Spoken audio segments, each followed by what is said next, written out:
Hello, everyone. This is David from CSR Insights. Thank you for joining us in having conversations about good matters that improve people's lives. Our guest for today is Engineer Ronaldo R. Elepano Jr., who is the Vice President for International Business Development of Consunji Incorporated, or DMCI. He is also the Chairman of Philconstruct, the largest and most awaited construction event in the Philippines. They have an event this coming November 3 to 6 in SMX, the World Trade Center, and online. Engineer June, welcome to the program.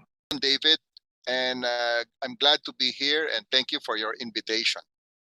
Salamat po. Sir, before we move on to the details of the event, gusto ko munang mas makilala kayo ng audience natin. Can you Sure. share with us your passions or the circumstances in your life that led you to become successful in your career today?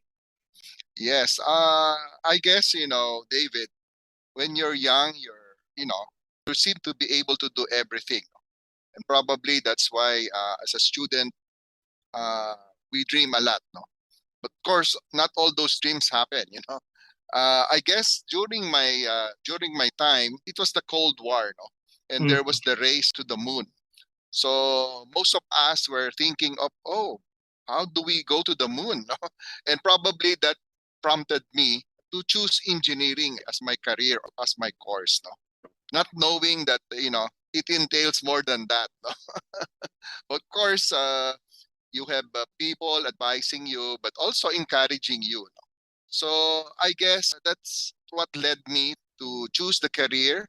But really, frankly, I never thought I will be in construction. That was, I guess, a twist of fate, no, that brought me to construction. As a young professional, ano ho yung mga companies na pinasukan ninyo? And then that finally napunta na po kayo sa DMCI ngayon. Well, I had an opportunity to go abroad right after when I finished my college, no, as a mechanical engineer. And I guess that also gave me a very good broad perspective of what's happening all over the world, and also has developed my character to deal with people, no? Because you deal with different nationalities. So I went from one industry, I would say a wood industry. Then I for a short time I did some work in another country in Asia, and then finally came back home and I joined a manufacturing company. Then, as I said, a twist of fate, a friend of mine called me and asked me if I want to join this company. And although I know DM Consuni already at the time, because one of the sons was my schoolmate. No, we were there together, but his discipline was different from mine. No? And I guess that started it all. Then I started with them in 1979, and I'm still here, 43 years. I think in my career, it's really relationship with people that really makes you successful, no? And make them successful also. Cannot be just a one-way street. You've been with DMCI for so many years. Can you describe to us the significance of your role in making sure that DMCI maintains its well-respected status in the industry? Probably the best way to explain it is what we call a DMCI creed, no? And this really shaped, my career, no? Because I adhere to this creed, no? Especially the first line, which says construction is a noble profession whose activities are vital to economic development and national progress. And even in the last line, which is really something that will not only for business but for society. And it states the ultimate objectives are to serve not only man but humankind, and to build not only an enterprise but an institution that will serve society. I guess that really inspired me also, no, to stay with this company, no. And our founder, Mr. David Consunji, he used to be called the grandfather of the Philippine construction industry. Over the years that I have worked with this company, I try to follow this creed, and probably that's the reason also why this company has progressed, no, over the years and has become a well-known name in the industry. Can you give us a glimpse of what the Philippine construction industry looks like?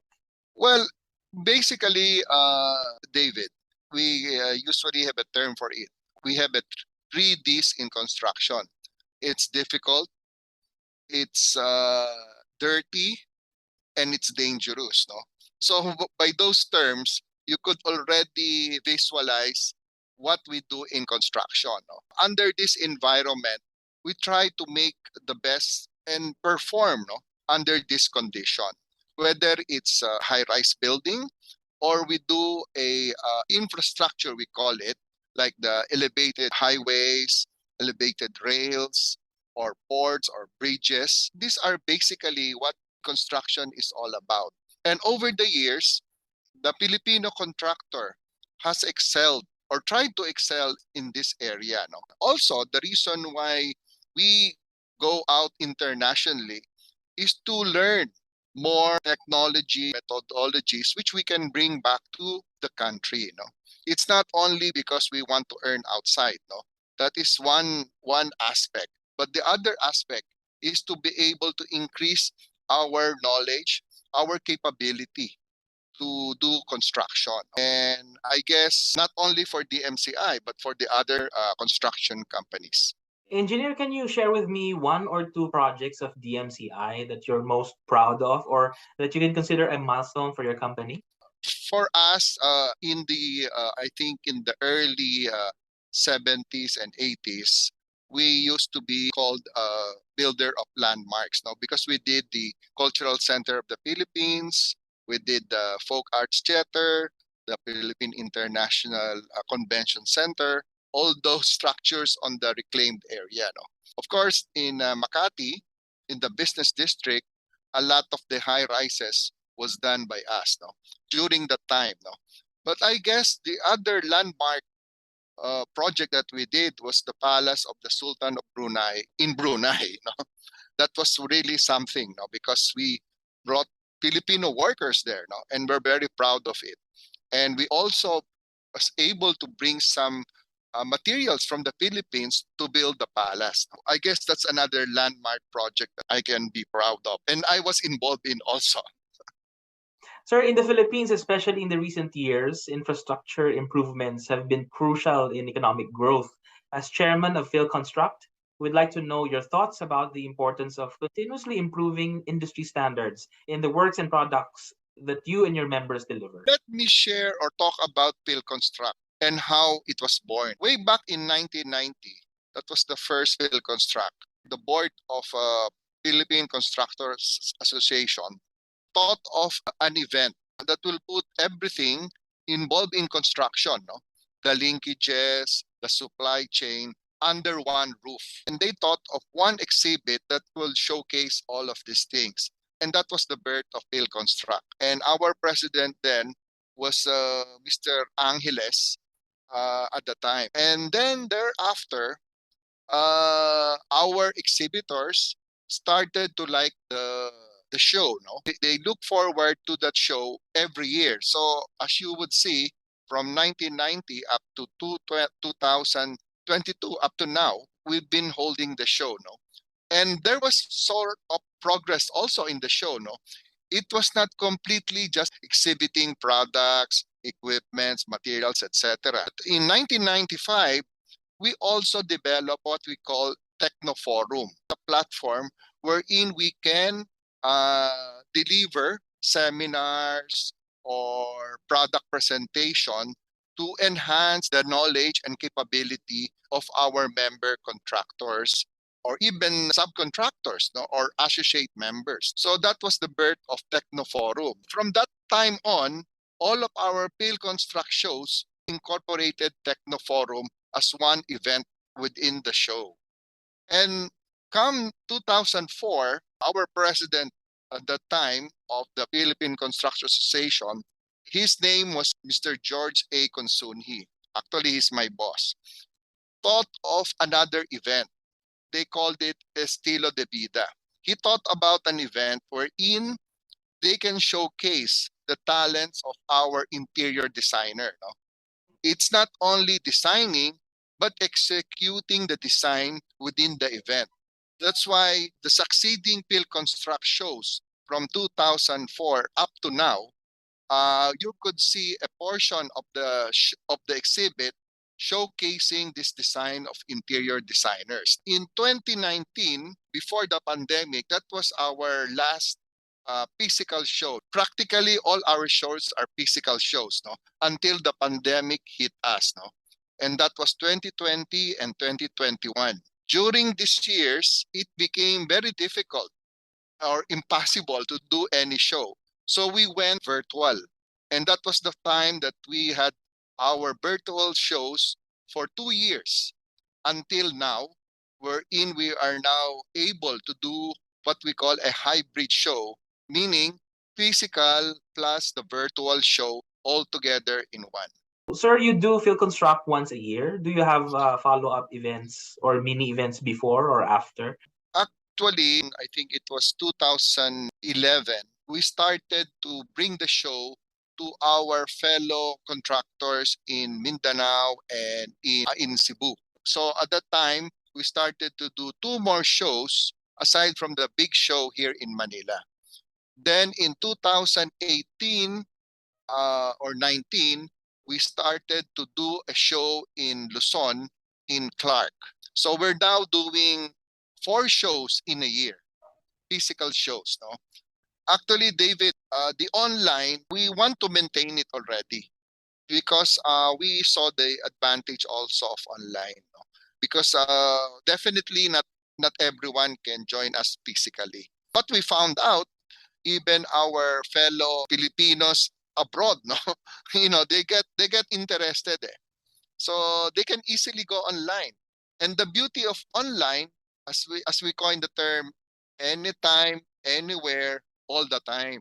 And even the exhibitors, no, if I may, found it very informative. The data analytics really on online is fantastic. This year's Philconstruct support the design and building of libraries of children. Can you please elaborate more on that, sir? David, maybe it's time to also go to that what links no has shown us, no, and we were really surprised on the findings that in the school programs and the results, the capabilities of our students. I guess that is the reason why PCA, its members, have now made an advocacy to help out, bring up the level of the standards of our students, a more competitive level. No, it's time to discuss more on estilo de vida. No, estilo de vida, as I discussed earlier, is really a design competition. But the difference between a purely design competition is that this design is translated into an actual construction. The student has to really build that design.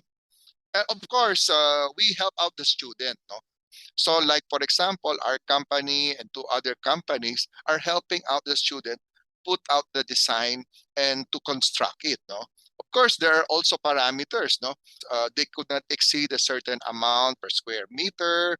They can only use this and use that. No, okay, that is the typical estilo de vida that we have been doing for the past years. No? This year, because of what we saw with links, no, on the requirement of this library, so we thought of using the library as our design basis for this competition. But more than that, no, after building the design, we are now going to donate this design to several schools. No, and already we have, I think, 3 or 4 schools lined up to receive this design. It's not only a design, but it's a functional library. And I think Ning Ning Doble, who heads links, will be able to support the libraries. No, because remember, it's not only building the library. It's not only putting the books there. No, it's also training the teachers, even the parents are involved. So it's really it's a wonderful project, if I would describe it, no.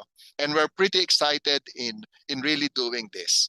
As one of the prominent leaders of your industry, what advice can you give those who are aspiring to contribute to the community like you all do? I think for me, no, over the years that I've been doing not only this business development job, I think human capital is very important, and we need to constantly develop that. No?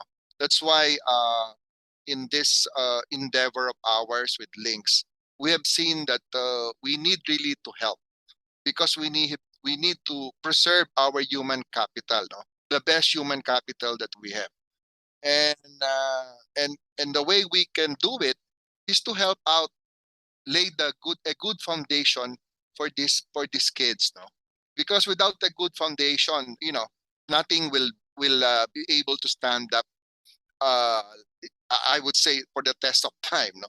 As we are builders, we know a good foundation really matters a lot, no, to build a structure. No? That's all that I can say. Engineer June Elepano Jr. of DMCI, Philconstruct, PCA. Maraming salamat po. God bless you. Maraming salamat, David.